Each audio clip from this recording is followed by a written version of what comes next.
Gordon is big and blue, and the fastest engine on all of Sodor. He loves pulling the express. Gordon thinks it makes him the most important engine on the island. One day, Gordon was pulling the express out of Brendam docks, but Diesel was on the same line. "Out of my way," sniffed Gordon. "Express train coming through." Diesel had to back off. This made him cross. "You steamies are old and clapped out," he sneered. "When Sir Topham Hatt realizes this, you'll all be scrapped." "Scrapped?" scoffed Gordon. "Pah! I'm as fast as I ever was." And he chuffed proudly out of the docks.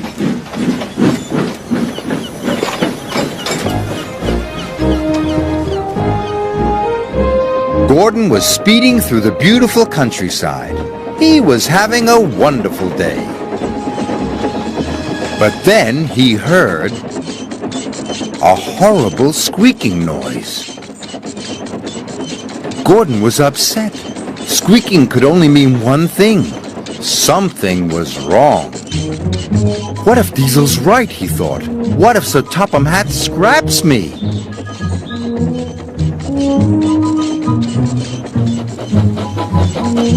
Gordon squeaked sadly up the hill. The hill was steep, and Gordon had to slow down. The slower he went, the quieter the squeak became. Gordon was delighted. "Aha," he said. "If I go slowly, no one will hear me squeak."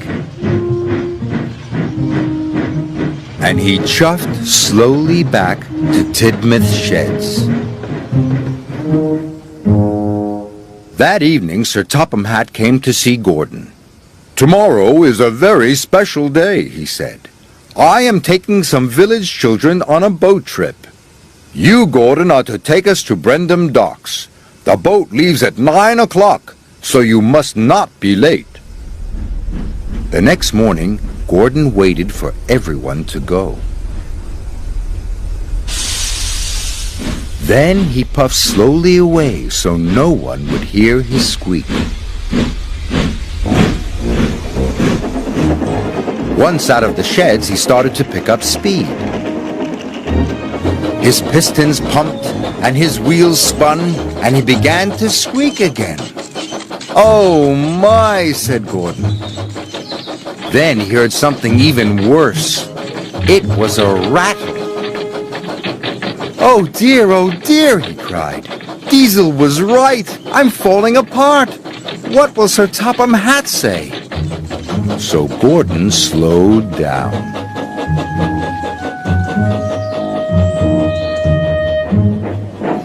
Gordon crawled slowly into the station to collect the children.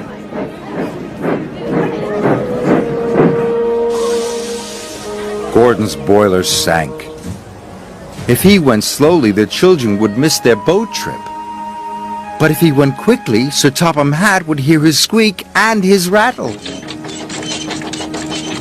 He'd know Gordon was wearing out and send him to the scrapyard. With the children safely on board, Gordon pulled slowly out of the station.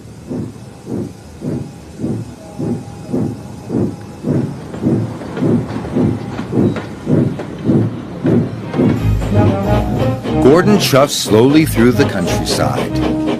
He thought things were going well.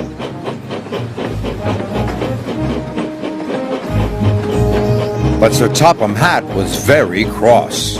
He spoke sternly to Gordon. "Why are you fooling around, Gordon?" he boomed. "You must go quickly, or the children will miss the boat, and that will never do." "Yes, sir," said Gordon sadly. "Remember," added Sir Topham Hatt, "you are the fastest engine on the island." This made Gordon feel proud. "This might be my last trip," he said, "but I'll get the children to their boat on time." His wheels turned faster. His pistons pumped harder. Must be on time, he puffed.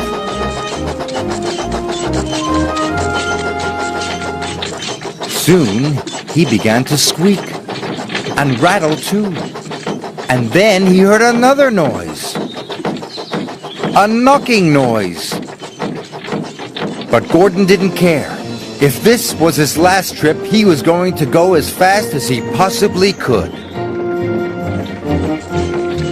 Gordon squeaked and rattled and knocked all the way to Brendam Docks.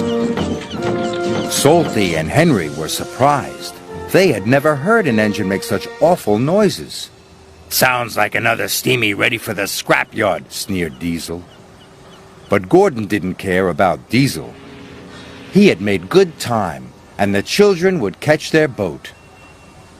"I made it!" he cried proudly. "Thank you, Gordon!" shouted the children happily.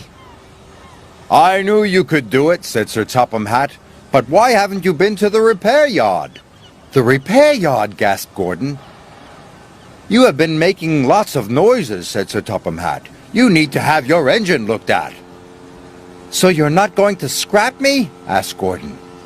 "Scrap Gordon," boomed Sir Topham Hatt. "The fastest engine on Sodor? Who would pull the express?" Gordon beamed with pride. Gordon spent the next day having his pistons polished, his axles greased, and his wheels well oiled. At last he didn't make any more funny noises. Gordon was as good as new, and he felt even better.